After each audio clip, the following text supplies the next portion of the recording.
অসমৰ লাখ লাখ মহিলাৰ একাউণ্টত 10,000 কোটি টকা অসমৰ মুখ্যমন্ত্ৰী ডক্টৰ হিমন্ত বিশ্ব শৰ্মাই সোমাই দিব। লাখপতি বাইদেউক লৈ অসমৰ মুখ্যমন্ত্ৰী ডক্টৰ হিমন্ত বিশ্ব শৰ্মাই কেইবাটাও গুৰুত্বপূৰ্ণ সিদ্ধান্ত গ্ৰহণ কৰিছে। লগতে পিএম কিষাণৰ প্ৰতিজন হিতাধিকাৰীৰ একাউণ্টত চৰকাৰে সোমাই দিব 4,000 কোটি টকা। কৃষকক লৈ কেন্দ্ৰ চৰকাৰে কেইবাটাও গুৰুত্বপূৰ্ণ সিদ্ধান্ত গ্ৰহণ কৰিছে। অৰুণোদয়ৰ প্ৰত্যেকজন হিতাধিকাৰীৰ একাউণ্টত 1250 টকাকৈ সোমাই যাব। লগতে কেইবাটাও গুৰুত্বপূৰ্ণ আপডেট প্ৰকাশ কৰিছে মুখ্যমন্ত্ৰী ডাঙৰীয়াই। লাখপতি বাইদেউ আঁচনিক লৈ অসমৰ মুখ্যমন্ত্ৰী ডক্টৰ হিমন্ত বিশ্ব শৰ্মাই দিলে এটা ভাল খবৰ। বাছনিভুক্ত মহিলাই শীঘ্ৰে লাভ কৰিব এই ধনৰাশি। বহাগ বিহুৰ পূৰ্বে লাখপতি আঁচনিৰ বাছনিভুক্ত হিতাধিকাৰীয়ে লাভ কৰিব ধন। প্ৰথমতে বাছনিভুক্ত মহিলাই লাভ কৰিব 10,000 কোটি টকা আৰু মাত্ৰ কেইটামান দিনৰ পিছতে লাভ কৰিব প্ৰথম কিস্তিৰ 10,000 টকাৰ ধন। ইয়াৰ পিছতে লাভ কৰিব 25,000 কোটি টকা দ্বিতীয় কিস্তিত আৰু পৰৱৰ্তী সময়ত লাভ কৰিব 50,000 কোটি টকা। এই আঁচনিৰ জৰিয়তে প্ৰতিগৰাকী মহিলা হৈ পৰিব লাখপতি। ইতিমধ্যে সম্পন্ন হৈছে বাছনি প্ৰক্ৰিয়া। 2 মাহৰ ভিতৰতে ডিবিটি যোগে একাউণ্টত সোমাব 10,000 কোটি টকা। লাখপতি বাইদেউক লৈ অসমৰ মুখ্যমন্ত্ৰী ডক্টৰ হিমন্ত বিশ্ব শৰ্মা চৰকাৰে কেইবাটাও গুৰুত্বপূৰ্ণ সিদ্ধান্ত গ্ৰহণ কৰিছে। অতি শীঘ্ৰে মহিলাসকলৰ একাউণ্টত ডিবিটি যোগে চৰকাৰে প্ৰদান কৰিব 10,000 কোটি টকা।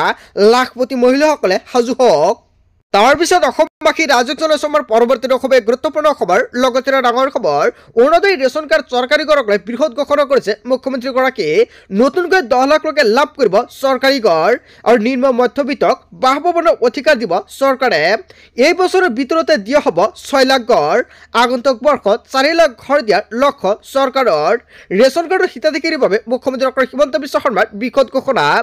এইবাৰৰ পৰাই চৰকাৰে বিতৰণ কৰিব ৰেচনৰ চাউল আৰু এই বছৰৰ পৰাই ৰেচন কাৰ্ডৰ হিতাধিকাৰীয়ে লাভ কৰিব দাইল আৰু চেনি। অৰুণোদয় হিতাধিকাৰীৰ সংখ্যা বৃদ্ধি কৰিব চৰকাৰে। 40 লাখলৈকে বৃদ্ধি হ'ব অৰুণোদয় হিতাধিকাৰীৰ সংখ্যা। গণৰাজ্য দিৱসৰ দিনা অসমৰ মুখ্যমন্ত্ৰী ডক্টৰ হিমন্ত বিশ্ব শৰ্মাৰ বৃহৎ ঘোষণা। অতি শীঘ্ৰেই লাখ লাখ মহিলাৰ একাউণ্টত চৰকাৰে সোমাই দিব 10,000 কোটি টকা। লগতে ৰেচন কাৰ্ড থকা প্ৰত্যেকজন ব্যক্তিয়ে লাভ কৰিব চাউল। কেৱল এয়া নহয়, অৰুণোদয় হিতাধিকাৰীৰ একাউণ্টত সোমাব 1250 টকাকৈ। যদি আপুনি চৰকাৰী ঘৰৰ বাবে আবেদন কৰিছে, আপোনাৰ একাউণ্টত চৰকাৰে সোমাই দিব 32,500 টকা চৰকাৰী ঘৰৰ প্ৰথম কিস্তি। যদি আপুনি প্ৰথম কিস্তি লাভ কৰিছে, দ্বিতীয় কিস্তি লাভ কৰা নাই নেকি? যদি আপুনি দ্বিতীয় কিস্তি লাভ কৰিছে, তৃতীয় কিস্তি লাভ কৰা নাই নেকি? যদি এনেকুৱাকৈ সমস্যা আছে, নিশ্চয় কমেণ্ট কৰি জনাব। নেক্সট ভিডিঅ'ত সম্পূৰ্ণকৈ জনাই দিম। তাৰ পিছত অসমবাসী ৰাজক জনাইছে আমাৰ পৰৱৰ্তী খুবেই গুৰুত্বপূৰ্ণ খবৰ। লগতে ডাঙৰ খবৰ, আজি কৰি লওক 4টা গুৰুত্বপূৰ্ণ কাম।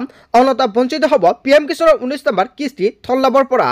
ফেব্ৰুৱাৰী মাহতে দেশৰ কৃষকে লাভ কৰিব পিএম কিষাণৰ 19 নম্বৰ কিস্তিৰ ধনৰাশি। ফেব্ৰুৱাৰী মাহৰ পূৰ্বে কৰি লওক 4টা গুৰুত্বপূৰ্ণ কাম। হিতাধিকাৰী আজিৰ ভিতৰতে কৰি লওক KYC পৰীক্ষণ। কিয়নো KYC আপডেটৰ বাবে CSC চেণ্টাৰলৈ যাওক আজিয়েই। ঘৰতে থাকি আপুনি কৰিব পাৰিব KYC আপডেট। pmkisan.gov.in ৱেবছাইটত ঘৰতে বহি আপুনি কৰিব পাৰিব আপডেট। হিতাধিকাৰীয়ে খোলা ৰাখক বেংক একাউণ্টৰ ডিবিটি মাধ্যম। যদি আপোনাৰ বেংক একাউণ্টৰ ডিবিটি মাধ্যম খোলা নাথাকে, তেনে ক্ষেত্ৰত আপোনাৰ একাউণ্টত পিএম কিষাণৰ টকা আপুনি নাপাব।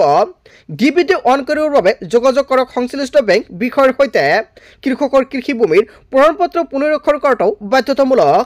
এই কাম কৰিবৰ বাবে আজিয়ে যাওক চক্ৰ বিষয়ৰ কাৰ্যালয়লৈ। পিএম কিষাণৰ হিতাধিকাৰীয়ে বেংক একাউণ্টৰ সৈতে আজিয়ে লিংক কৰক আধাৰ কাৰ্ড।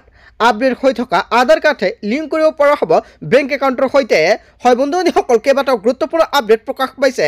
যদি আপুনি এজন কৃষক, তেনে ক্ষেত্ৰত অতি শীঘ্ৰে এইকেইটা কাম কৰি লওক, অন্যথা আপুনি পিএম কিষাণৰ টকা নাপাব। তাৰ পিছত অসমবাসী ৰাজক জনাইছে আমাৰ পৰৱৰ্তী খুবেই গুৰুত্বপূৰ্ণ খবৰ। লগতে ডাঙৰ খবৰ, পঞ্চায়ত নিৰ্বাচনৰ বিগ আপডেট দিলে মুখ্যমন্ত্ৰীগৰাকী। ঘোষণা হ'ল অধিসূচনাৰ দিন। 18 মাৰ্চত জাৰি হ'ব পঞ্চায়ত নিৰ্বাচনৰ অধিসূচনা। পঞ্চায়ত নিৰ্বাচনক লৈ অসমৰ মুখ্যমন্ত্ৰী ডক্টৰ হিমন্ত বিশ্ব শৰ্মাৰ বৃহৎ ঘোষণা। হায়াৰ ছেকেণ্ডেৰী পৰীক্ষা শেষ হোৱাৰ পিছতে অনুষ্ঠিত হ'ব পঞ্চায়ত নিৰ্বাচন। নতুন নিয়মেৰে অনুষ্ঠিত হ'ব পঞ্চায়ত নিৰ্বাচন। পঞ্চায়তক ৰাজনীতিমুক্ত কৰাৰ বাবে এই সিদ্ধান্ত গ্ৰহণ কৰিছে চৰকাৰে। পঞ্চায়তৰ সভাপতি আৰু সদস্য পদৰ প্ৰাৰ্থী অৰাজনৈতিক হ'ব লাগে। বিজেপিয়ে পঞ্চায়তৰ সভাপতি আৰু সদস্য পদত হস্তক্ষেপ নকৰে। অৱসৰপ্ৰাপ্ত শিক্ষক নাইবা স্থায়ীভাৱে ভাল কাম কৰা লোকসকলে এই ক্ষেত্ৰত সুবিধা পাব। গান্ধীজীয়ে তৃণমূল পৰ্যায়ৰ নিৰ্বাচন অৰাজনৈতিক হোৱাটো বিচাৰিছিল আৰু এনেকুৱাকৈ পঞ্চায়ত নিৰ্বাচনক লৈ মুখ্যমন্ত্ৰী ডক্টৰ হিমন্ত বিশ্ব শৰ্মাই কেইবাটাও ডাঙৰ মন্তব্য কৰিছে। গোটেই অসম তথা ভাৰতৰ বিভিন্ন প্ৰান্তৰ পৰা যুগুত হৈছে কেইবাটাও ডাঙৰ খবৰ। এনেবোৰ খবৰ নিতৌ পাই থাকিবলৈ চেনেলটি ছাবস্ক্ৰাইব কৰি ভিডিঅ'ত এটা লাইক কৰিবলৈ নাপাহৰিব। চ' থেংক ইউ ফৰ ৱাচিং ফুল ভিডিঅ'।